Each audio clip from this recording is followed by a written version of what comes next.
Hello everybody.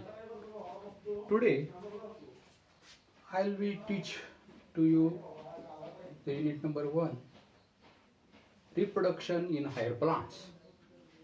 You know that the sexual reproduction takes place in higher plant with the help of flower. Flower has different parts, different whorls. The male reproductive whorl, that is called androecium. This is the male reproductive whorl of the flower. Then how it should be developed? The male gametophyte, male gametes, and also the female reproductive whorl, that is called gynoecium. It is a female reproductive whorl made by carpel. Androecium is made by stamens. Individual member of the androecium is called stamen. Individual member of the gynoecium is called carpel. So today we'll be studying the structure of stamen.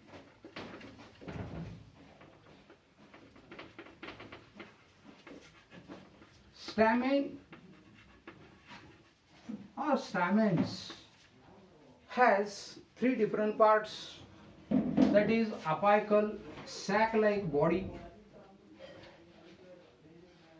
made or forming the anther, and a stalk of the stamen, that is called filament. The function of filament is to raise the anther at proper height for easy pollination. Okay. Then anther, it is bilobed structure. Remember that it is a bilobed, means two lobes are present in the anther, and when it mature, anther shows 4 pollen sacs. When we cut this anther, then we find that the structure is look like this type.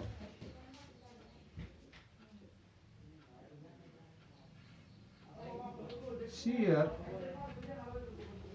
this is the bilobed anther, means this is one lobe, this is another lobe. So it is a bilobed anther. TS of anther shows this type of structure. Then how TS can be shows? See the diagram very carefully. TS of anther shows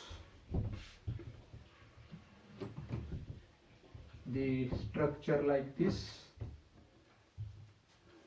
There are 4 sporangia, so it is tetrasporangiate. See here, these are the pollen sacs or microsporangia. Each one is microsporangium. Bilobed structure. 2 lobes. Each lobe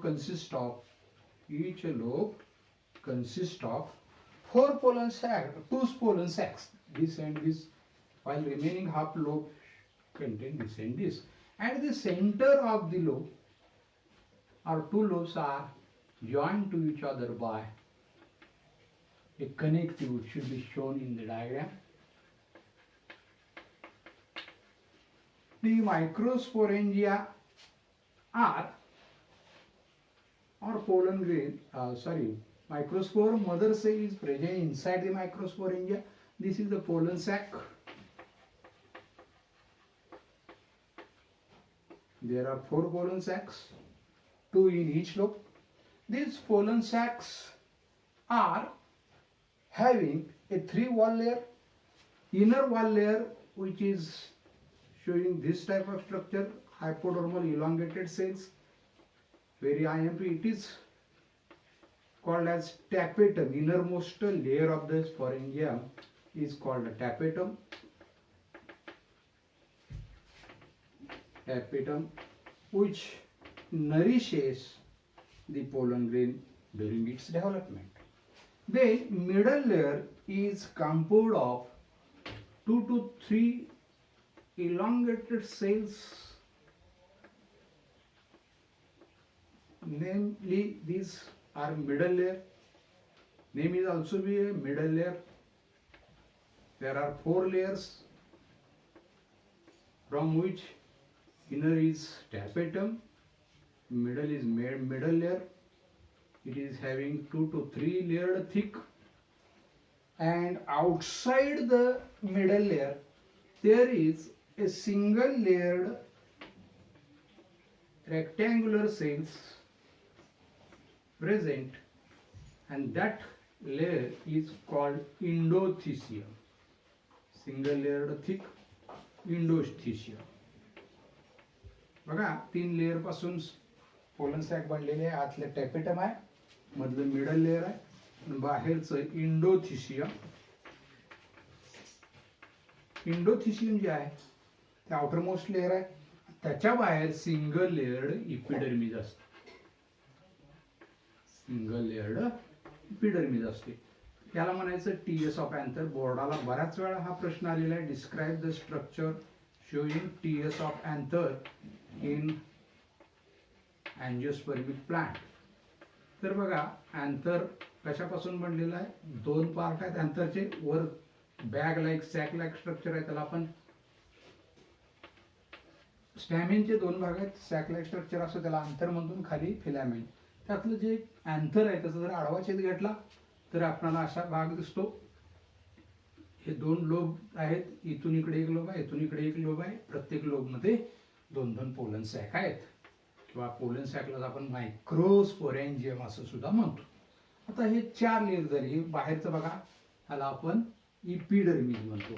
outer single layered thin walled rectangular cell called epidermis. आता आतमध्ये महत्वाचा भाग, आतमध्ये याच्यामध्ये diploid microspore mother cells असतात.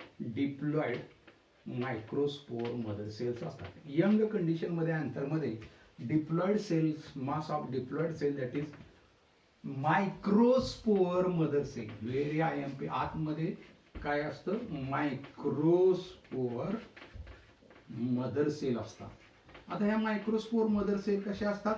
Diploid असतात, म्हणजे 2 after or during maturation or after maturation, these diploid microspore mother cell can be divided by meiosis. Remember that, by meiosis, divide by meiosis. To each and every microspore mother cell divide by meiosis to produce tetrad. meiosis ने किती sale तयार होतात? 4. tetrad of microspore.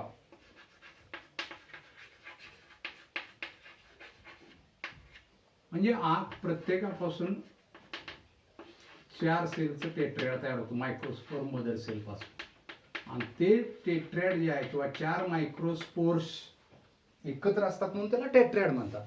आणि हे जे मायक्रोस्पोर्स आहेत ते सुट्टे झाले की त्याला आपण मायक्रोस्पोर्स किंवा पोलन ग्रेन असं म्हणतो. तोपर्यंत आपण काय म्हणत नाही, पोलन ग्रेन. हे कशापासून तयार झाले?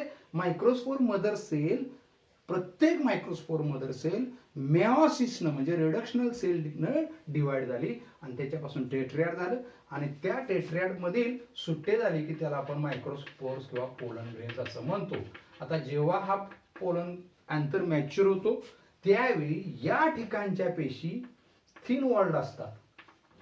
ग्रूवच्या ठिकाणी ह्या थिन वॉल्ड सेल ब्रेक होतात आणि यावेळी डेहिसन्स होतं. डेहिसन्स मध्ये काय बघा, मॅच्युरेशनच्या वेळी या दोन्ही एकत्र आल्यासारख्या अशा पेशी दिसणार तुम्हाला. आणि इथल्या थिन वॉल्ड सेल आहेत त्या काय होणार? तुटणार आणि इथून तयार झालेले मायक्रोस्पोर्स बाहेर पडतात. पोलन ग्रेन बाहेर पडतात पॉलिनेशनसाठी. त्याला आपण डेहिसन्स ऑफ मायक्रोस्पोर असं म्हणतो. लक्षात घ्या, मॅच्युअर अँथर झाल्यानंतर तो डेहिसन्स होतो म्हणजे फुटतो आणि त्याच्यातून परागकण बाहेर येत असतात. त्याला प्रोसेस ऑफ डेहिसन्स ऑफ मायक्रोस्पोर्स असं म्हणतो. बघा अंतर, डेहिसन्स ऑफ अँथर म्हणतो, सॉरी. आता आपण आतलं स्ट्रक्चर जे आहे मायक्रोस्पोर त्याचं रचना बघूया. स्ट्रक्चर ऑफ पोलन ग्रेन, त्यालाच आपण म्हणतो मायक्रोस्पोर. त्यालाच आपण दुसरं नाव काय आहे? मायक्रोस्पोर. तर मायक्रोस्पोर कसा असतो बघा, Generally, in angiosperm, it is spherical in structure, somewhat spherical. काहीसा गोल असतो. युनिन्यूक्लिएट म्हणजे एकच केंद्रकाचा बनलेला असतो. सराउंडेड बाय ए सायटोप्लाझमिक मास, पेशीद्रव्य असतं त्याच्यामध्ये. And it has 2 wall layer, 2 wall layer आहे. बाहेरचं जे आहे outer wall layer, that is called exine, MCQ. Inner wall layer, it is generally, exine is not smooth. In monocot plant it is smooth, but in dicot it may be rough or spiny for pollination by insects. While inner wall is continuous. Inner जे layer आहे ते thin असतं, thin continuous in time. काय म्हणतो आपण? In time. Microspore मध्ये बघा किंवा पोलन ग्रेन मध्ये बघा, न्यूक्लियस आहे, डायग्राम येते, सायटोप्लाझम आहे, पेशीद्रव्य आहे, outer exine and inner intine. आता ही जी एक्झाइन आहे ती केमिकल पासून बनलेली असते आणि त्याला स्पोरोपोलिनिन ह्या केमिकल पासून बनलेली असते.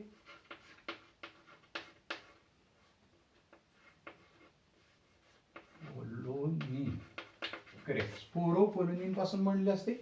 It is protect the inner part from biological decomposition and physical shock. परागकण बाद होऊ नयेत किंवा संरक्षण होण्यासाठी बाहेरची जी एक्झाइन आहे ही ठीक असते, जाड असते आणि स्पोरोपोलिनिन नावाच्या घटकापासून बनलेली असते, MCQ स्पोरोपोलिनिन, आणि ती प्रोटेक्ट करते आतल्या घटकांचं, म्हणजे परागकण जो आहे त्याचं संरक्षण करण्याचं काम ती एक्झाइन करत असते. आतली जी वॉल आहे ती थिन आहे. आता exine is also be continuous except a small opening that is called a germ pore. काही ठिकाणी एक्झाइन जी असते तिला लहान छिद्र असतात, स्मॉल पोअर्स असतात, त्याला जर्मपोअर म्हणतात. हे जर्मपोअर किती असतात संख्येने बघा. These germ pores are uninucleate in monocots like maize, jowar. मेज, जवार सारख्या एकदल वनस्पतीमध्ये ते एकच पोअर असतं.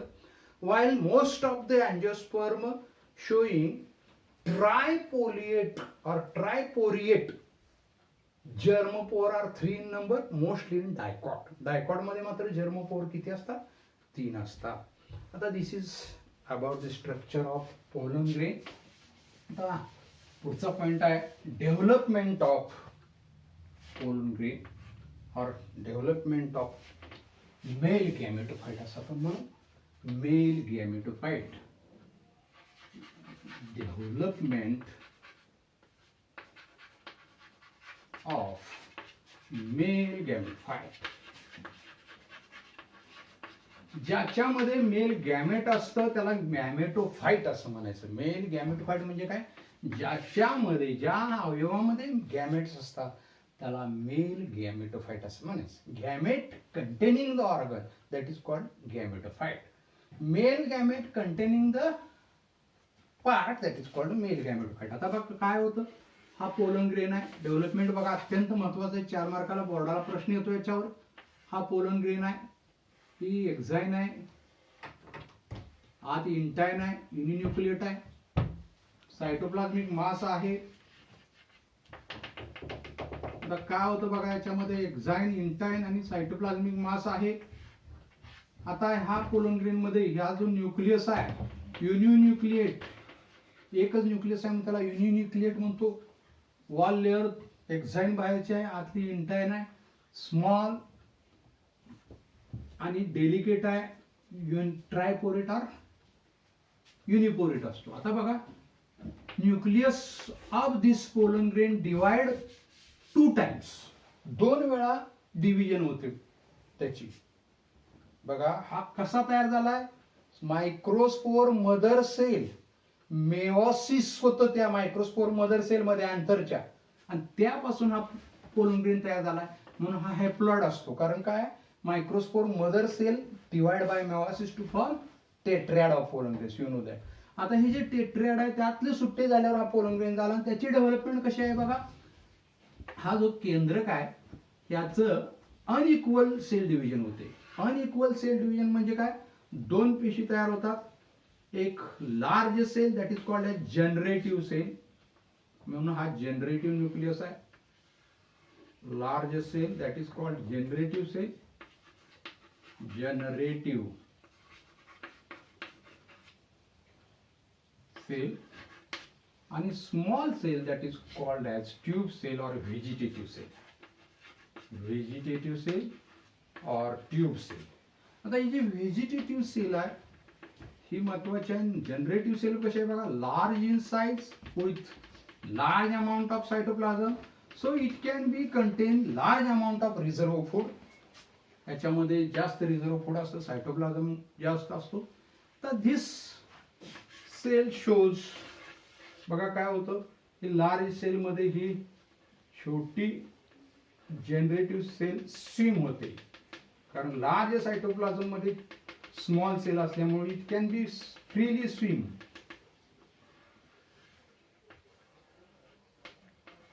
असं तुम्हाला तो मायक्रोस्पोर दिसणार. डेव्हलपमेंटच्या वेळी एका पेशीच्या दोन पेशी मायटॉसिस झालेला फर्स्ट मायटॉसिस म्हणून आपण याला. त्यावेळी एका सेलच्या दोन सेल झाल्या, लहान व्हेजिटेटिव्ह सेल आणि मोठे आहे ती जनरेटिव्ह सेल. आता पुन्हा परत दुसऱ्यांदा एकदा मायटॉसिस होतं याच्यामध्ये. आणि काय होते बघा, हा पोलन ग्रेन आहे याच्यामध्ये ही जी व्हेजिटेटिव्ह सेल आहे हिच्यामध्ये मायटॉसिस होत. आता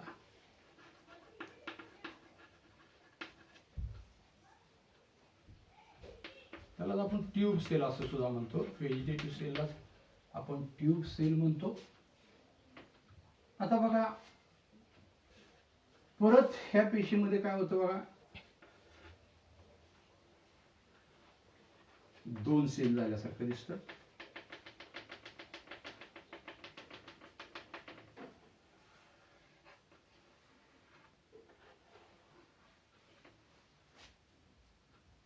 generative cell and tube cell. जरा नाव चेक करा. माझ्या माहितीप्रमाणे ही जी सेल आहे ही व्हेजिटेटिव्ह सेल असावी. उलट झाले नाव बहुतेक, असं झाले बघा. हा, आणि मग generative cell divide twice, excuse me, vegetative cell बरोबर आहे. ही व्हेजिटेटिव्ह लार्ज व्हेजिटेटिव्ह सेल आहे आणि स्मॉल जनरेटिव्ह सेल आहे.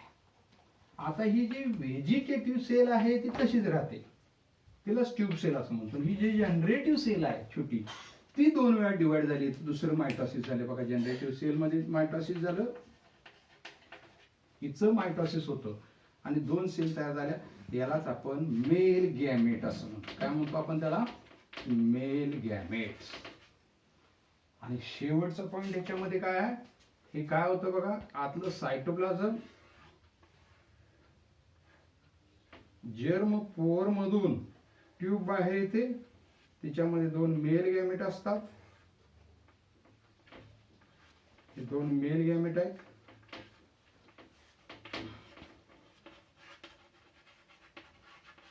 ही पोलन ट्यूब आहे.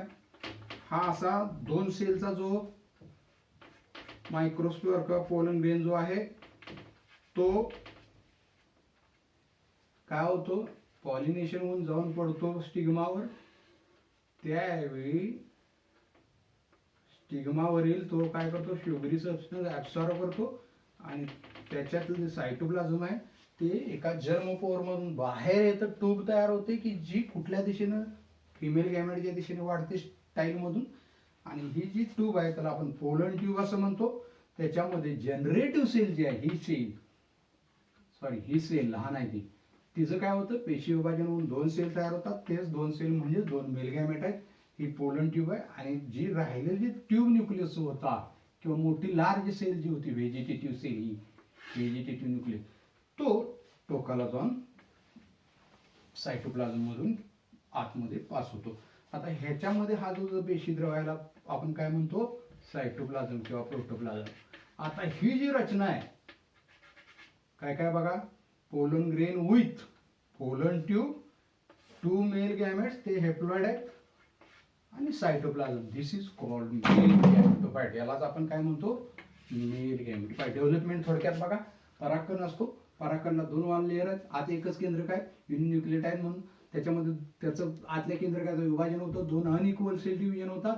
एक मोठी पेशी आहे तिला आपण व्हेजिटेटिव्ह सेल म्हणतो, आणि दुसरी छोटी तयार होते तिला आपण जनरेटिव्ह सेल म्हणतो. ही जनरेटिव्ह सेल जी आहे ती म्हणजे ही बघा, आणि व्हेजिटेटिव्ह सेल म्हणजे ही बाकीचं सगळं ज्याच्यामध्ये सायटोप्लाझम आहे आणि न्यूक्लियस आहे. तिच्यामध्ये पुन्हा मायटोसिस होतं दुसऱ्यांदा व्हेजिटेटिव्ह सेलमध्ये, त्याच्यापासून 2 मेल गॅमेट तयार होतात. ते 2 मेल गॅमेट जर्मिनेशनच्या वेळी, पोलन ग्रेनच्या जर्मिनेशनच्या वेळी त्या ट्यूब तयार होते, पोलन ट्यूब म्हणतो. त्या पोलन ट्यूबमध्ये 2 मेल गॅमेट असतात, सायटोप्लाझम असतो, आणि ट्यूब न्यूक्लियस पुश केला जातो. अशा प्रकारे जे स्ट्रक्चर तयार होतं त्याला मेल गॅमेटोफाइट म्हणा. यालाच म्हणा development of male gametophyte. Thank you, very good.